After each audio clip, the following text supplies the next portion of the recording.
ഒരു വ്യക്തി നിരന്തരമായി മദ്യപിച്ചുകൊണ്ട് തൻ്റെ വീട്ടിൽ കടന്നു വരും. എല്ലാ ദിവസവും നല്ല ബഹളം വീട്ടിലുണ്ടാക്കും. ബഹളത്തിൻ്റെ അവസാനം ആ വ്യക്തി തൻ്റെ ഭാര്യയുടെയും മക്കളുടെയും തലയിൽ കൈവച്ചിട്ട് സത്യം ചെയ്യും, ഞാനിത് തുടരുകയില്ല.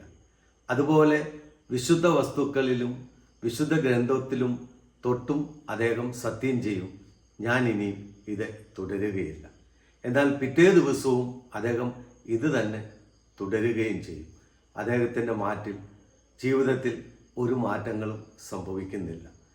പലപ്പോഴും നമ്മളുടെ എല്ലാം ജീവിതത്തിൽ ഈ മദ്യപാനിയെ പോലെയല്ലേ നമ്മളും പലപ്പോഴും നമ്മൾ ചെറിയ ചെറിയ കാര്യങ്ങൾക്ക് വേണ്ടി വിശുദ്ധ വസ്തുക്കളെയും നമുക്ക് വേണ്ടപ്പെട്ടവരെയും വിശുദ്ധ ഗ്രന്ഥത്തെയും ഒക്കെ നമ്മൾ ചെറിയ കാര്യങ്ങൾക്ക് വേണ്ടി നമ്മൾ തൊട്ട് സത്യം ചെയ്യുകയും അത് പാലിക്കാതിരിക്കുകയും ചെയ്യുന്നത് ഇന്ന് പലരുടെയും ജീവിതത്തിലെ ഒരു നിത്യ കാഴ്ചകളാണ്.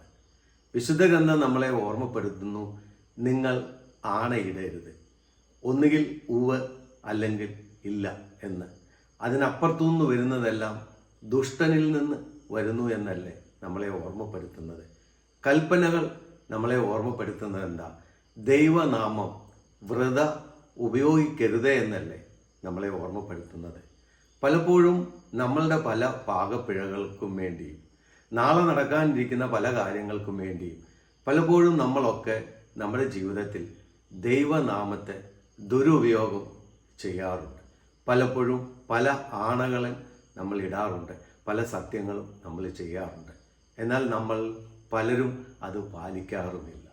പലപ്പോഴും നമ്മുടെ ജീവിതത്തിൽ ചെറിയ ചെറിയ കാര്യങ്ങൾക്ക് വേണ്ടി നമ്മൾ ഒരിക്കലും ദൈവനാമം ദുരുപയോഗം ചെയ്യരുത്. കാരണം ആ മദ്യപാനിയെ പോലെ എല്ലാ ദിവസവും സത്യം ചെയ്യും, എന്നാൽ പിറ്റേ ദിവസം ആ മനുഷ്യൻ അതേപടി വരികയും അന്നും സത്യം ചെയ്യുകയും ചെയ്യും.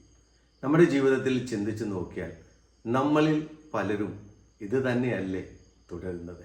അതുകൊണ്ട് ജീവിതത്തിൽ ഒരിക്കലും നമ്മളുടെ പാകപ്പിഴകളെ നികത്തുവാൻ വേണ്ടി നാളെ നടക്കാനിരിക്കുന്ന കാര്യങ്ങൾക്ക് വേണ്ടി ദൈവനാമം ദുരുപയോഗം ചെയ്യാതിരിക്കാൻ നമുക്ക് പരിശ്രമിക്കാം. ദൈവം നിങ്ങളെ അനുഗ്രഹിക്കട്ടെ.